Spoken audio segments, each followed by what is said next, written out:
Que la paix et la grâce de Dieu soient avec tous les enfants de Dieu qui nous écoutent en ce moment. Merci parce que vous permettez nous de capable entrer la carrière dans le sable, nous capable partager la précieuse parole de Dieu, la parole de Dieu qui est vivante et efficace, selon Hébreux 4, verset 12. La parole de Dieu est vivante et efficace, plus tranchante, plus peu quelconque à deux tranchant, pénétrant jusqu'à séparer jointure et moi, les âmes et esprit. Donc, nous venons capables de porter la précieuse parole, la puissante parole de Dieu, partager-la avec vous dans le ça. Donc, je vous dis, nous pourrons le partager avec vous. Sujet ça qui dit victorieux étant une même plante avec Christ. Nous sommes une même plante avec Christ. Dans dit ça avec moi, quel que soit côté où peut-être vous conduit, peut-être fait réveiller, peut-être une activité au matin là. Même à demander au capable de répéter ça avec moi. Victorieux, je suis victorieux parce que je suis une même plante avec Christ. Victorieux étant une même plante avec Christ. Mais bien aimé dans le Seigneur, premier passage n'a ouvert avec vous, c'est en Jean chapitre 15, verset 1 à 5. M'appeler ou capable d'ouvrir Bible avec moi, c'était pour une possibilité. Il dit en Jean 15, verset 1 à 5, je suis le vrai cep, et mon Père est le vigneron. Tout sarment qui est en moi et qui ne porte pas de fruits, il le retranche, et tout sarment qui porte de fruits, il les monte afin qu'il porte encore plus de fruits. Déjà vous êtes purs à cause de la parole que je vous ai annoncée. Demeurez en moi, et je demeurerai en vous. Comme le sarment ne peut de lui-même porter du fruit s'il ne demeure attaché au cep, ainsi vous ne le pouvez non plus si vous ne demeurez en moi. Je suis le cep, vous êtes les sarments. Celui qui demeure en moi et en qui je demeure porte beaucoup de fruits, car sans moi vous ne pouvez rien faire. Mais ici, nous avons plusieurs concepts que nous allons tout d'abord expliquer. Lorsque Jésus-Christ qui parle, lorsqu'il dit je suis le vrai cep et mon Père est le vigneron. Le cep, c'est le tronc de l'arbre. Vous voyez, donc Jésus-Christ a emprunté un langage agricole qui va expliquer la puissance de l'évangile, qui va expliquer cette puissante révélation de qui nous sommes en lui. Et nous sommes une même plante avec lui. Lorsqu'il dit je suis le vrai cep, le cep signifie le tronc de l'arbre. Et lorsque il dit aussi mon Père est le vigneron. Le vigneron, c'est celui qui prend soin de l'arbre. Pendant qu'il est ajouté fumier, il est ajouté fertilisant, il est ajouté toute sa plante a besoin, il est arrosé, toute sa plante a besoin pour capable vivre et fonctionner. Il dit aussi tout sarment qui est en moi et qui ne porte pas de fruits, il le retranche, c'est-à-dire le Père, le vigneron, celui qui prend soin de l'arbre, il le retranche. Et tout sarment qui porte du fruit, il les monte, afin qu'il porte encore plus de fruits. Il dit au verset 5, je suis le cep, vous êtes le sarment. Il dit le cep, les sarments. Ici, Jésus-Christ bien expliqué, le cep. Dans un arbre, il n'y a pas plusieurs ceps, il y a un seul cep. Mais il y a les sarments. Sarment, le mot sarment ici, c'est les branches. Je ne sais pas, je voulais dire sarment, ou tu as dit branche. Jésus-Christ dit, je suis le cep, vous êtes les sarments. C'est-à-dire, je suis le tronc de l'arbre, vous êtes les branches de l'arbre. Celui qui demeure en moi. C'est-à-dire, la branche qui demeure dans le tronc de l'arbre, porte beaucoup de fruits. Parce que la branche demeure attachée au tronc de l'arbre. Et il y a un autre passage que je vais avec vous matin, c'est dans 2 Corinthiens chapitre 5 verset 21. La parole de Dieu nous dit ici, celui qui n'a point connu le péché, c'est-à-dire Dieu l'a fait devenir péché pour nous, afin que nous devenions en lui justice de Dieu. Jésus-Christ n'a jamais connu le péché, mais Dieu lui-même, il l'a fait devenir péché par Satan le diable. Lorsque Jésus-Christ était cloué sur la croix, lorsque son sang fut versé pour nous sur le bois du calvaire, ce n'est pas l'œuvre de quelqu'un, ce n'est pas l'œuvre d'un homme, ce n'est pas l'œuvre de César Auguste, ce n'était pas l'œuvre de Pilate, ce n'était même pas l'œuvre des pharisiens, des hommes religieux à l'époque. Ce n'est pas l'œuvre de Satan, mais c'est Dieu lui-même qui a fait cela. Donc, il est dit ici, Dieu l'a fait devenir péché pour nous, afin que nous devenions en lui justice de Dieu. Dieu l'a fait devenir péché pour nous. Donc, ça, c'est le concept même de la justification que nous allons expliquer plus en profondeur, plus loin, dans la série d'enseignements. Dieu l'a fait devenir péché pour nous. Il est devenu ce que nous étions en Adam. Il est devenu la nature de mort. Il est devenu péché pour nous, ce que nous étions, afin que nous devenions en lui justice de Dieu. Le terme justice de Dieu ici, nous allons voir que c'est la nature même de Dieu. Nous sommes devenus la nature même de Dieu, participants de la nature même de Dieu. Selon qu'il est décrit en 2 Pierre 1er, versets 3 et 4. Lorsque nous lisons passage, ça dit nous, comme sa divine puissance nous a donné tout ce qui contribue à la vie et à la piété, au moyen de la connaissance de celui qui nous a appelés par sa propre gloire et par sa vertu, lesquels nous assurent de sa part les plus grandes et les plus précieuses promesses, afin que par elles, nous devenions, vous deveniez, tu deviens participant de la nature divine. Participant de la nature divine. Qu'est-ce que ça veut dire? Nous sommes participants de la nature divine lorsque nous sommes nés de nouveau. Lorsque tu es né de nouveau, lorsque tu dis oui à Jésus-Christ, ou tu remets cœur à Jésus-Christ, esprit t'est recréé. Tu es devenu une nouvelle espèce qui n'a jamais existé sur la terre. Une nouvelle personne. Il est écrit en 2 Corinthiens 5, verset 17. Si quelqu'un est en Christ, il est une nouvelle créature. Les choses anciennes sont passées. Et voici toutes choses sont devenues nouvelles. C'est-à-dire, lorsque vous acceptez Christ, lorsque vous naissez de nouveau, la nouvelle naissance fait de toi un participant, une participante de la nature divine. Nous sommes participants de la nature divine.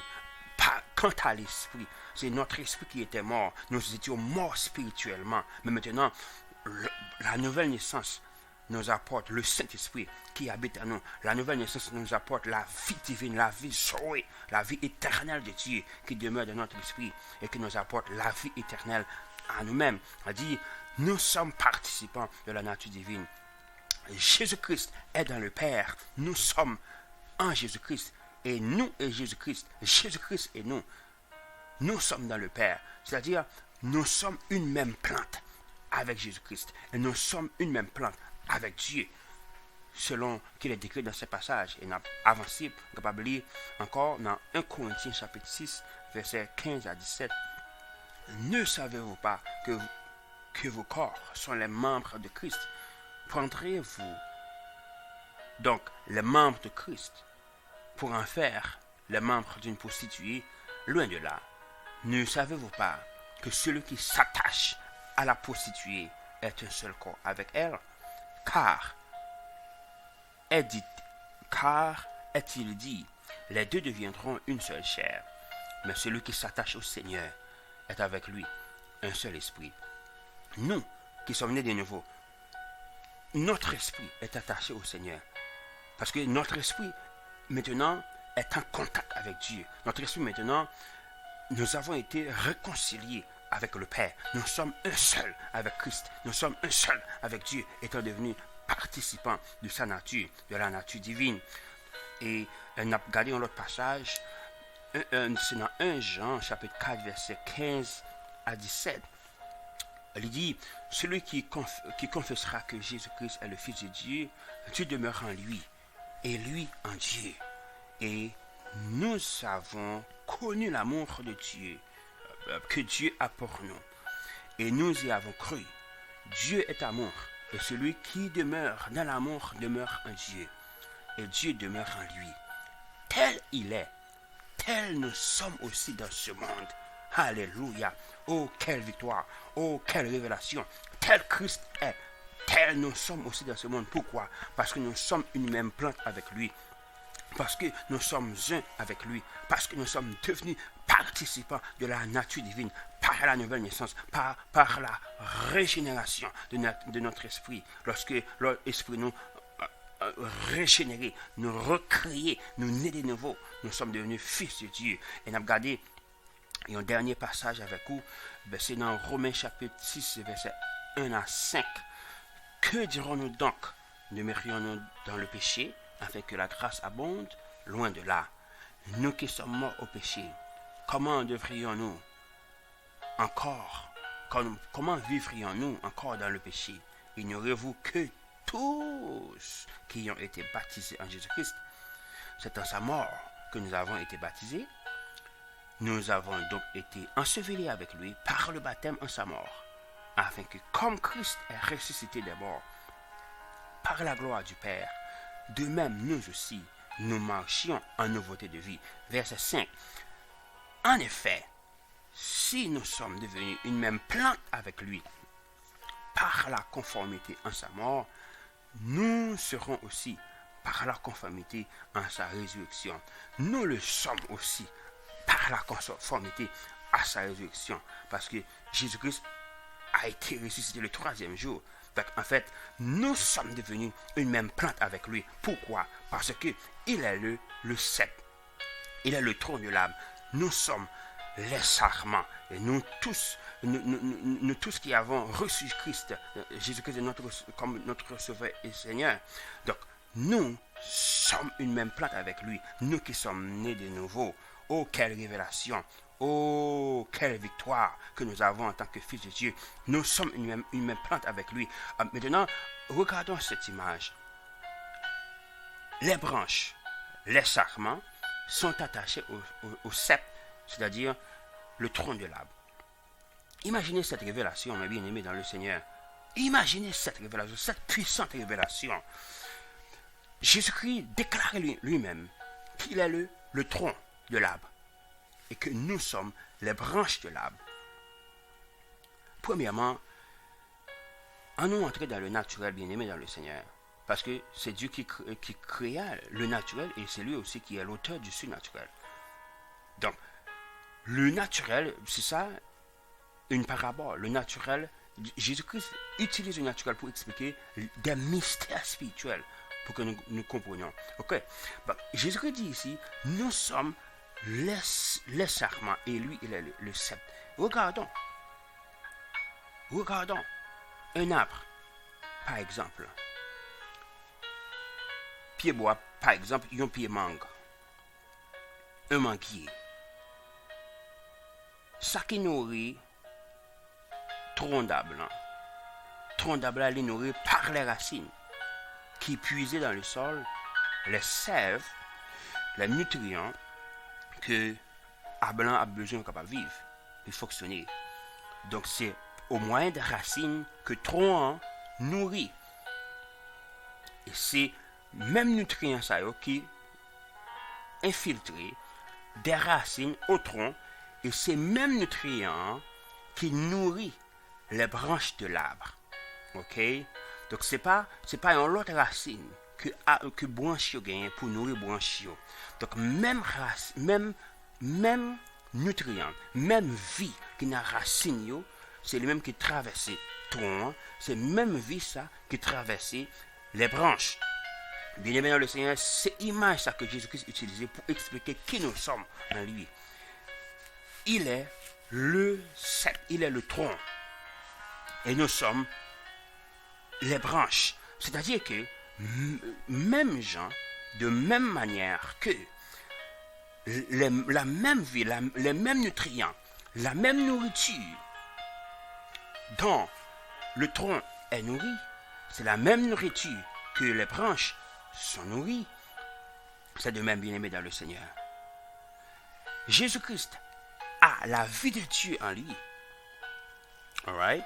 Si nous avons considéré la vie de Dieu comme les nutriments que les racines puisent dans le sol, si nous considérons les nutriments comme la vie de Dieu, la vie Zoé. Donc c'est même vie Zoé ça hein, que Jésus-Christ fait gagner. Et puisque nous attachons à Jésus-Christ comme le tronc de l'arbre, comme les branches sur le tronc de l'arbre, mais cette même vie Zoé que Jésus-Christ gagne lui-même, eh bien c'est même vie ça qui nourrit nous parce que nous attachés au cep, parce que nous attachés au tronc de l'arbre. Bien aimé le Seigneur, cette révélation est puissante. Alléluia. Écoutez bien, la même vie, la même santé, la santé divine qui est en Jésus-Christ, c'est cette même santé divine qui nous traverse en tant que les branches. Bien aimé dans le Seigneur, je ne sais pas ce que tu traverses maintenant, mais je déclare dans ta vie maintenant que tu es guéri. Pourquoi? Parce que tu es qui est né de nouveau, attaché. Nous qui sommes nés de nouveau, nous sommes attachés à Christ. Nous sommes une même plante avec Jésus-Christ. La même vie qu'il a, la même puissance qu'il a. Cette puissance nous traverse aussi. Parce que nous sommes attachés au cep. On va connaître quel que soit ça qui a traversé vous dans le ça, quelle que soit maladie, quel que soit mensonge ennemi en tes baou, et que tu recevras mensonge ça par une faiblesse. Et moi déclarer maintenant que tu es une même plante avec Jésus-Christ. Et que quelle soit maladie ça pas t'arrêter dans le corps. Parce que autant de fois que branche là attachée au tronc de l'arbre, branche ça, les vivant. Branche ça, les doigts pour tes fruits. Branche ça, les doigts rester vert. Parce que les attaché au tronc de l'arbre. Puisque ou attaché au tronc de l'arbre. Puisque tu es né de nouveau en tant que fils de Dieu. Maintenant, la vie de Dieu traversée. La vie souhaite de Dieu traversée. Toute cellule qui est encore traverser tout être, tout organe, toute membrane, quelle que soit maladie qui caille, la vie de Dieu, cherchez-le maintenant. Et moi décréter ça, moi déclarer ça maintenant, dans le nom de Jésus-Christ. Quelle que soit misère, quel que soit problème, quelle que soit difficulté qui est dans le corps physique, que l'ennemi est venu pour détruire les destinée, moi renverser ça à cause de la parole de Dieu, parce que Jésus-Christ nous donne le pouvoir, l'autorité, pour être capable de libérer les captifs. Par sa parole. Tu as la vie de Dieu en toi. La même vie qui est en Jésus-Christ est en toi. Il n'y a pas de maladie en Jésus-Christ. Il n'y a pas de misère, de douleur en Jésus-Christ. La vie divine, la vie sauvée qui est en Christ, c'est cette même vie qui est à nous. Et c'est cette même vie qui te guérit. C'est cette même vie qui nous délivre. C'est cette même vie qui nous guérit de quelque que soit maladie. Alléluia. Oh, nous sommes une même plante avec lui. Nous avons la victoire. Nous sommes victorieux parce que nous sommes attachés. Nous sommes une même plante avec Jésus-Christ par la nouvelle naissance. Oh, nous sommes délivrés. Nous savons la victoire. La guérison nous appartient. La santé divine nous appartient parce que nous sommes participants de la nature divine. Parce que la même vie qui traverse le tronc, c'est cette même vie qui traverse les branches. La même vie de Dieu qui traverse Jésus-Christ, c'est cette même vie qui traverse ton corps maintenant. Et je déclare maintenant que quelle que soit la maladie qui est dans le corps, moi tu es une racine. Moi tu es une racine à cause de la vie Zoé, à cause de la vie de Christ qui te traverse maintenant. Oh, je parle à cette maladie. Je parle à cette tumeur, que tu meurs maintenant dans le nom de Jésus-Christ. Je parle, alléluia, à cette maladie sanguine, ou à cette maladie circulatoire. Je te parle maintenant, je te commande de partir, je te commande de laisser, de partir maintenant. Parce que la vie divine, la vie Zoé de Dieu traverse le corps, traverse notre corps, traverse notre propre vie, est attachée, enracinée dans la vie de Dieu. Que la paix et la grâce de Dieu soient avec vous. Merci parce qu'autant de révélations ça, méditez-les, ruminez-les, jour et nuit, c'est ta victoire. La parole de Dieu, c'est notre victoire, car elle est vivante et efficace, plus tranchante que n'épée quelconque radio tranchante, pénétrant jusqu'à séparer entre tu et moi, et âme et esprit. Que Dieu vous bénisse. Alléluia. Alléluia.